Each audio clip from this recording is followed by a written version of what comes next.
Today is October 31st. I'll be speaking on one of the most important topics, that is strengthening Central Tibetan administration. If the workings of the Central Tibetan administration is strengthened and made efficient, then all other things will settle by itself.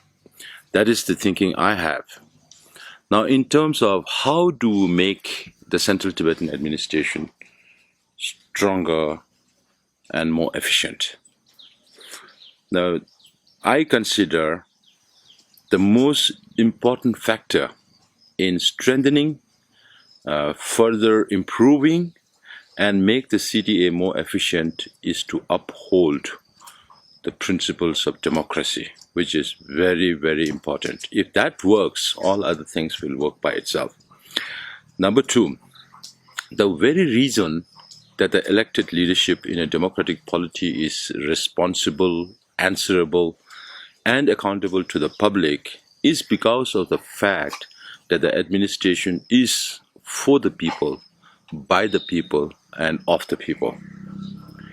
Number three, it's also a fact that national coherence, communal unity, and happiness of the people is also dependent upon how we adopt and implement the best democratic practices, its values and principles. Number four, now in terms of how did our democracy evolve?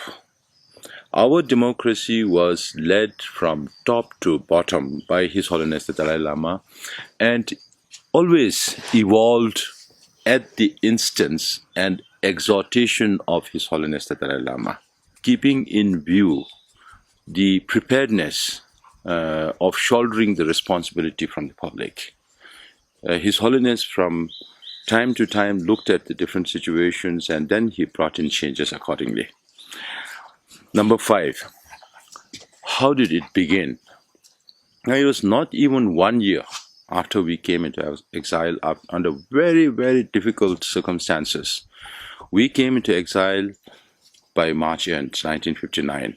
By 3rd of February 1960, at Bodh Gaya, His Holiness instructed the Tibetans that we should have elected representatives from the religious traditions as well as the three provinces. And that is how fast His Holiness moved in introducing democracy into exile.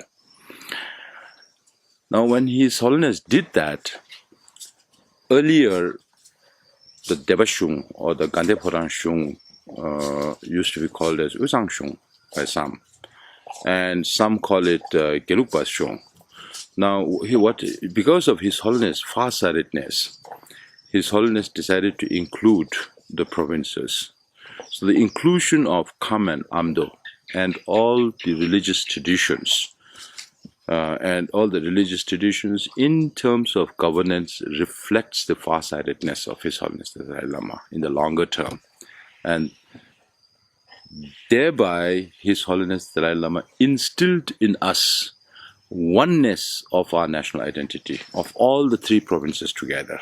In history, following the great Tibetan Empire between 7th to 9th century, following the disintegration of the great Tibetan Empire during King Songtsen Gampo and Chison Desen and Ngada Rinpoche, there had been only two occasions, once in 13th century during the Sakya rule, and another during the 5th Dalai Lama's time, that the cohesiveness of the Tibetans remained the same.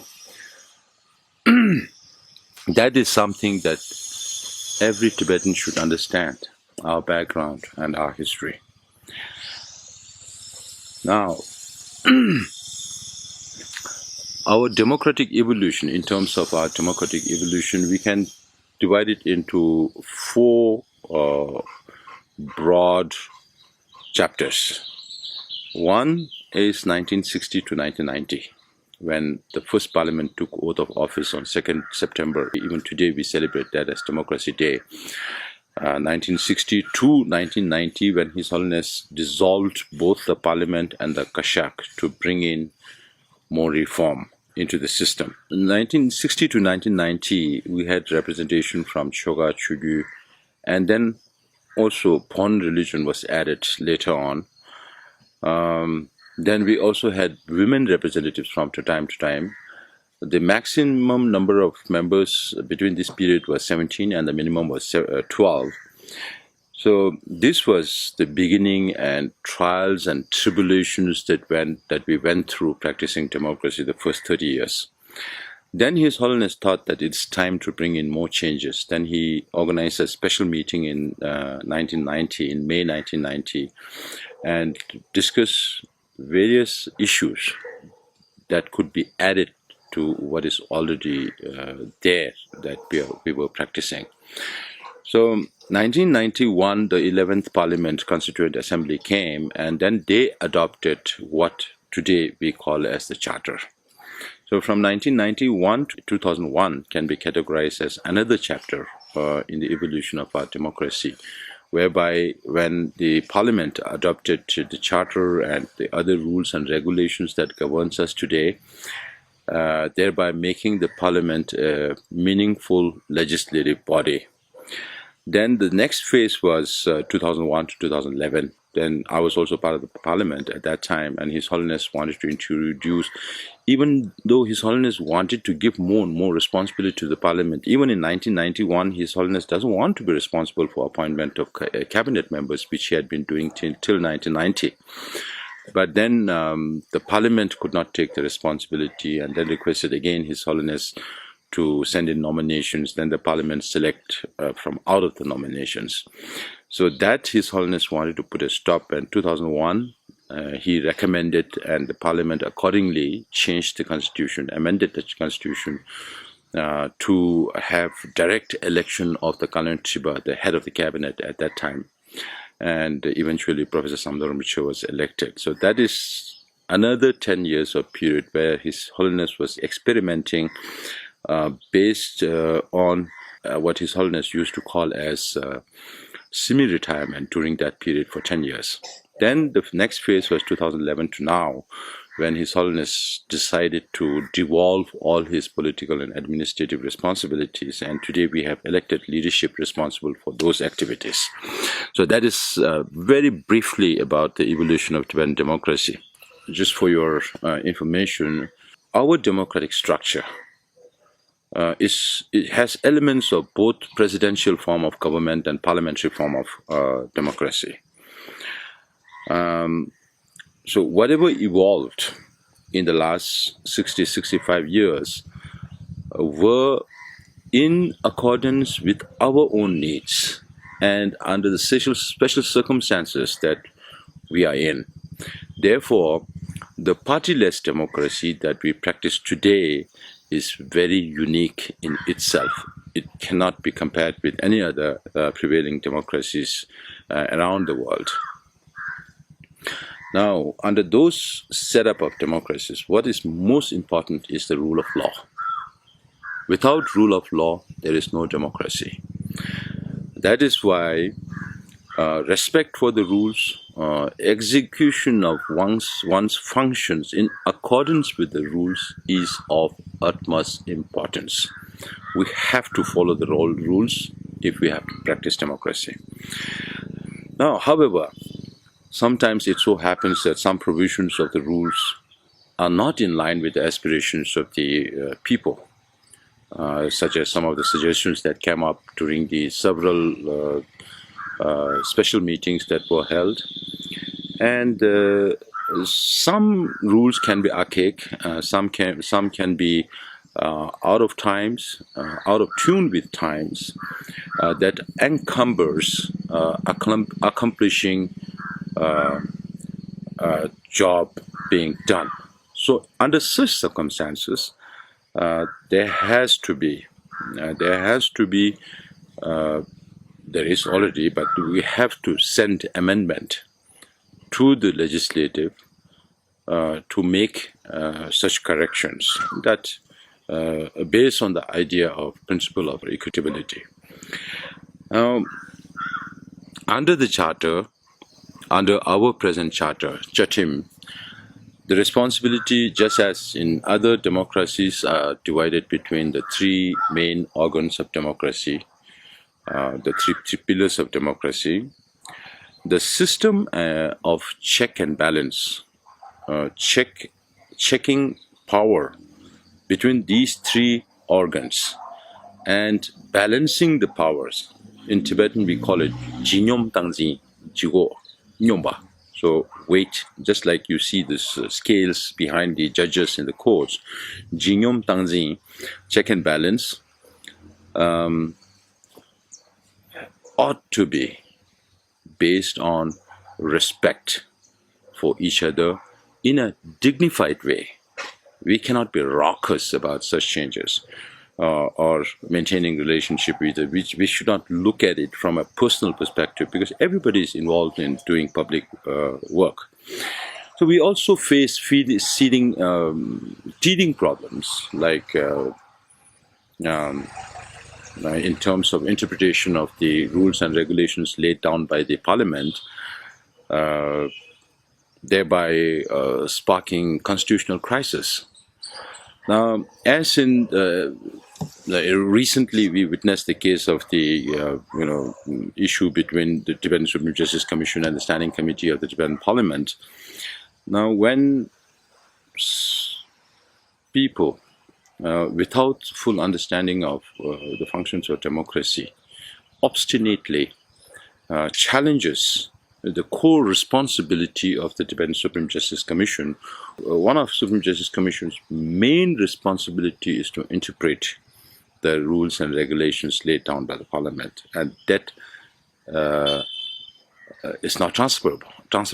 Some countries have constitutional courts, some don't. We don't have. So Tibetan Supreme Justice Commission is the final arbiter, or the final institution that interprets law. Now, when such challenges happen, obstinate challenges happen, then it starts shaking the very foundation of democracy. And it also casts a shadow or leaves a deep scar on the image of the democratic institutions that we are talking about. So these has to be avoided. Number 12 is the media. We often describe media as the fourth pillar of democracy. Empowering the fourth pillar of democracy, and I'm talking about mainstream media, not all social media, is inevitable. It's inevitable for transparent and accountable administration. The kind of media work that social media does, they are not trained people. So eventually, when social media starts playing more and more important role, then we need to train people to be responsible, to be ethical in whatever they say. But right now we are talking about mainstream media. So an open media, free from fear of retribution, that, oh, if I do this, someone might do something against me, that kind of feeling, without those kind of feeling, even while discussing the inefficiencies of the administration, of the Central Tibetan administration, is the key to reduce rumor mongering and disinformation. Now, if we are transparent, if we have an open media that has the courage to take up issues, even regarding Central Tibetan administration, then that will help in informing the people with the right kind of information. So that will reduce rumor, that will reduce disinformation, and on the other hand, promote healthy discussions. And that is what a healthy society needs, healthy discussion by people who know about issues and who are experts in their own field. Now, the 13th point is a robust and a vigorous. When I say robust and vigorous, it really means an active, involved bureaucracy.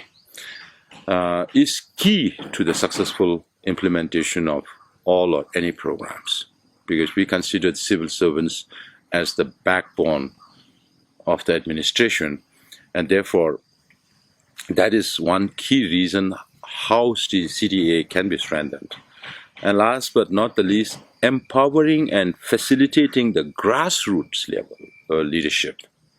In the settlements, you're talking about camp leaders, and you're talking about local assembly members, Tibetan freedom movement staffers, cooperative board members and staff. So all of these, and more particularly the elected leadership at the grassroots level, is a must for active and productive engagement at the local level.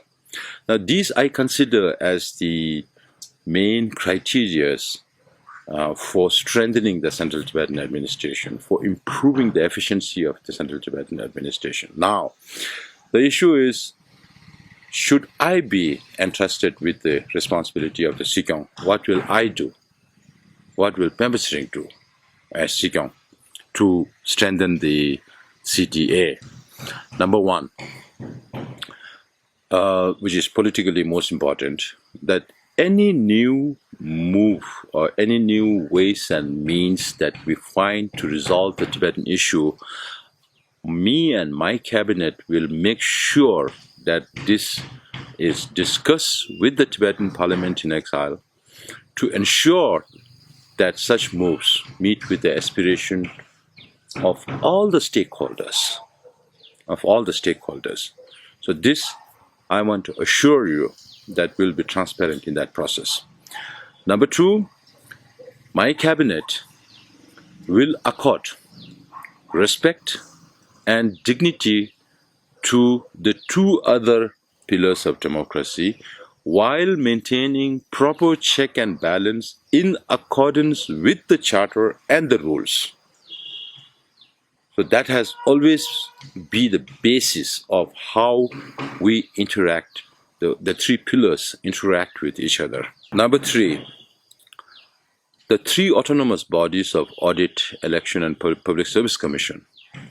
Now, if the leaders of these three autonomous institutions, without us being intrusive in their functionings, the Kashak will definitely encourage any forward-thinking initiatives by these three autonomous bodies for the welfare of the Tibetan people, for the benefit of the Tibetan people. If they have any new ideas, we'll support them.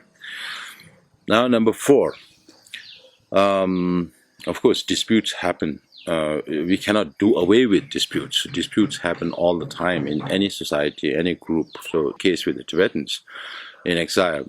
And if there are any disputes regarding anything, before it goes to the court, we'll make sure that every effort is made in resolving those these disputes. But if at all some of these disputes reach the court, then we shall not only abide by, but also implement the verdict of the Tibetan Supreme Justice Commission, and in spirit. That's a commitment I make, because that's how you respect each other's institutions. Once a matter is in the court, if the other party is the government or the Central Tibetan administration, it's your duty to defend yourself. If you are not in a defensible position, then it doesn't make sense to go to the court in the first place. It has to be resolved outside. We will take up these issues in that manner.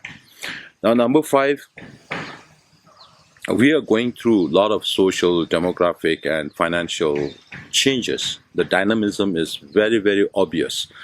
So therefore, I shall use all my knowledge and all my experience in bringing amendments to the charter or the rules wherever necessary, based on the reality of the changing circumstances. Now, there will be specific issues that we can talk about, but maybe today it'll be too long. For instance, let's say, okay, we have been talking about one man, one vote for a very long time. Now, one man, one vote is possible only when you have constituency-based elections.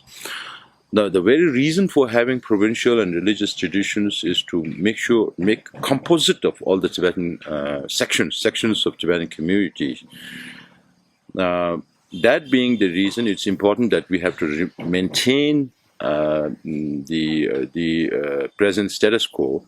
But at the same time, we can definitely think, now we're talking about what, 40,000 Tibetans in exile? Out of that, I believe that 40 to 45% of the Tibetans have already migrated to other countries outside India, Nepal, and Bhutan. Now, the Tibetans in India, Nepal, and Bhutan, we are not, when we talk about one man, one vote, please don't think that this is so simple. It's not just one man, one vote. Tibetans in outside India, Nepal, Bhutan, in the Australasia region has only one vote because they elect only one member. The Tibetans in North America, South America, Europe, and Africa, they have only 2 votes because they can only vote for 2 people. The ordinary Tibetans, lay people like us in India, Nepal, and Bhutan, they have 10 votes to elect 10 members from their provinces. The monks, nuns, and tantric practitioners, they can vote for 12 people. So the difference is from between 1 to 12, which is enormous. We're talking about 1,100% difference in terms of how many people you can elect as your leader. So those needs to be rectified in accordance with the changing times. Today's reality is, if we are talking about 40-45% Tibetans living outside India, Nepal, and Bhutan, they elect only 5 members. Think about this, study this.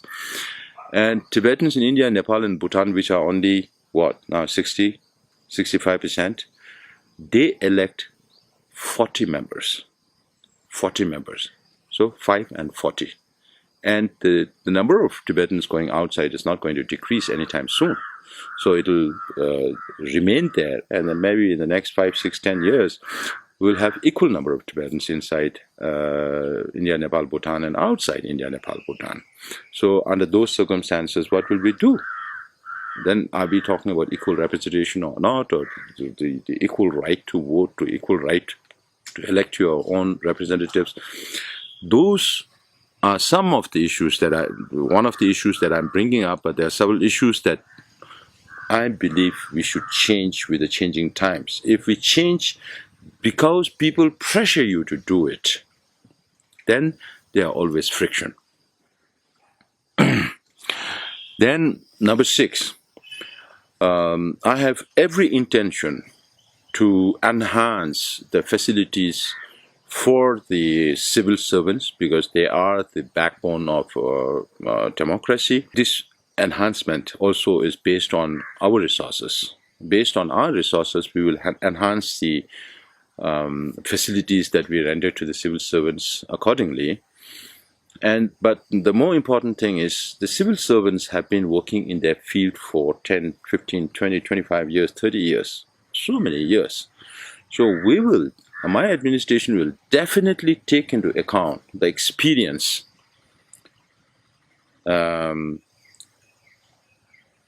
and the knowledge of the civil servants while implementing programs, because the policies are laid down by the Kashak. That is one important aspect of what I intend to do. And then we also talked about elected representatives at the local level. As I live here in BYLAKUPPE today, I was born a farmer's son, as you all know, and I know how a Tibetan settlement functions. I grew up in a Tibetan settlement. I worked on the field during my school days, and then, I have a vast experience. I have visited almost all the Tibetan settlements. So I believe that the local elected leadership should be empowered because they are the ones who work closest with the public. And that is the only way when we follow, when we implement some of our programs, we have to follow bottom up. So those are the areas that we need to see improvements on. If we can pay, if the camp can, collectively pay the camp leaders certain amount of money as salary, in addition to that, if the CTA can also support some salary, then that person will have all the time to be involved in his work, to lead the public from the bottom up, and to make sure that that community is developed. They can come up with planning. All these things we can train. How do we plan things and what we need things to be done with the involvement of the public. And that is where the issue of the sister cities and all this come up. But during my time, I'll focus more on ex-BYLAKUPPE, ex-Kollegal, ex-Hunsur, because they already have the former settlement, the people who have moved out of their settlement and now financially better than others, have emotional bonding with the settlement. They were born and they were brought up. So we have to bring these together, and we will play this role to be the interface between the Tibetans outside in India, Nepal and Bhutan, and how to make them work together. Then, as I briefly mentioned, there will be many programs, many projects that needs to be implemented. Now, depending on the nature of the program and depending on the suitability of the program, we will either approach a top-down method, or in some cases wherever suitable, we'll have a bottoms-up method. So we'll resort to both kinds of approaches. Now, why do we have problems within the community? It's mostly confusion, ignorance, lack of knowledge.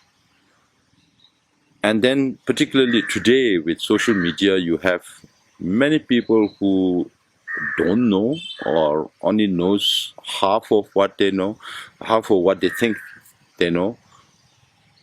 So because of all these rumors and disinformation that goes into the community, that's how disharmony is created.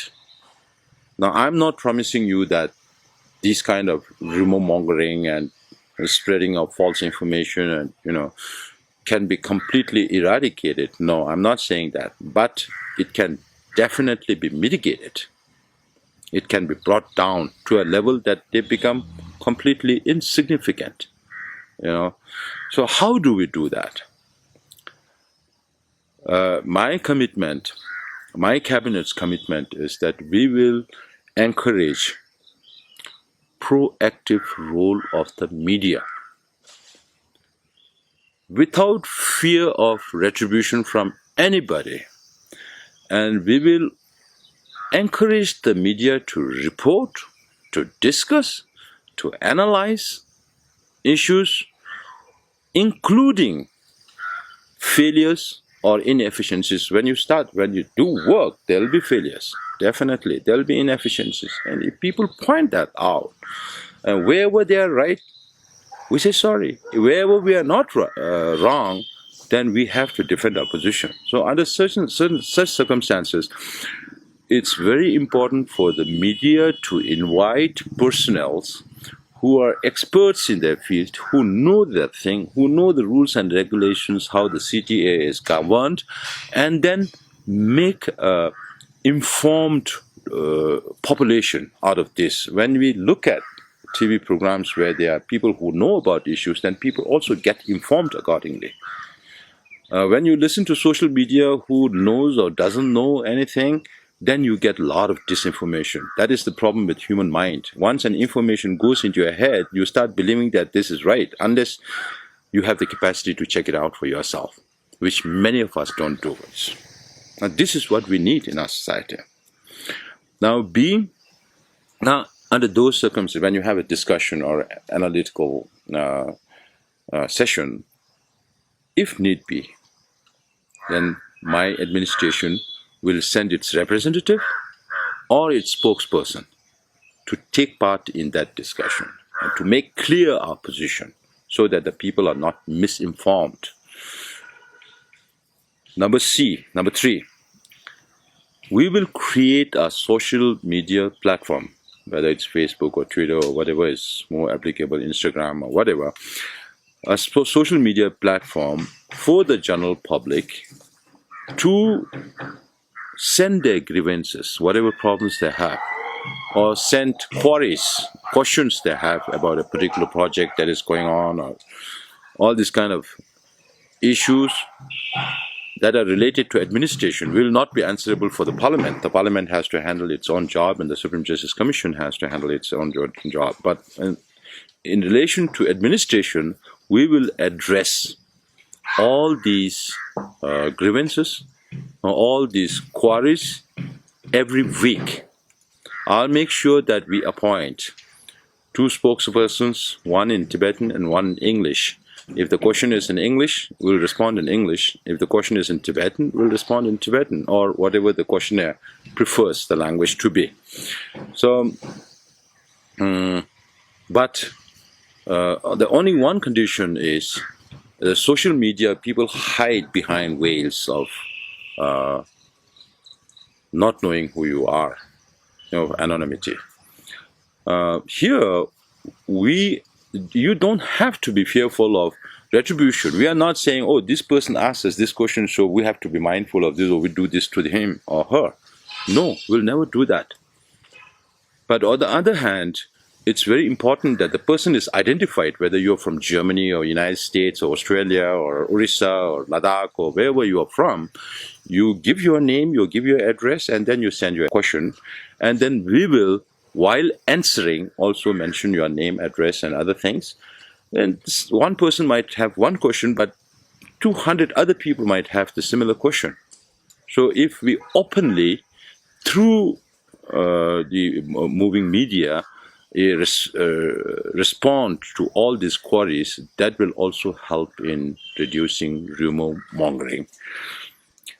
Now, through all these efforts, I can assure you, I will do it, and I assure you, these are all doable things. I never resort to rhetoric. No way. I don't talk about things that we cannot do, but promise a lot of things. Not at all. You look at these issues, these are all doable things.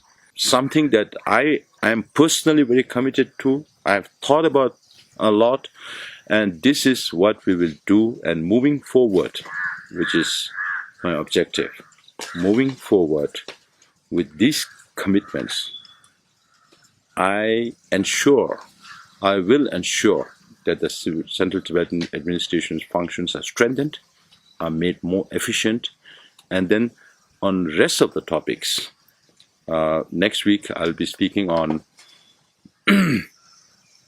strengthening Tibetan communities, whether it's Shija, the Tibetan settlements, or the scattered communities in India, Nepal, Bhutan, or even the Tibetans in the Western countries could also be considered scattered communities, but they have their own associations. So how do we develop all this? How do we now, under the changing social circumstances, what are the new challenges that we are facing? And how do we address all these things? So next week, I'll speak on this topic. And as I told you before, it is very important for you to understand what your candidate wants to do in future.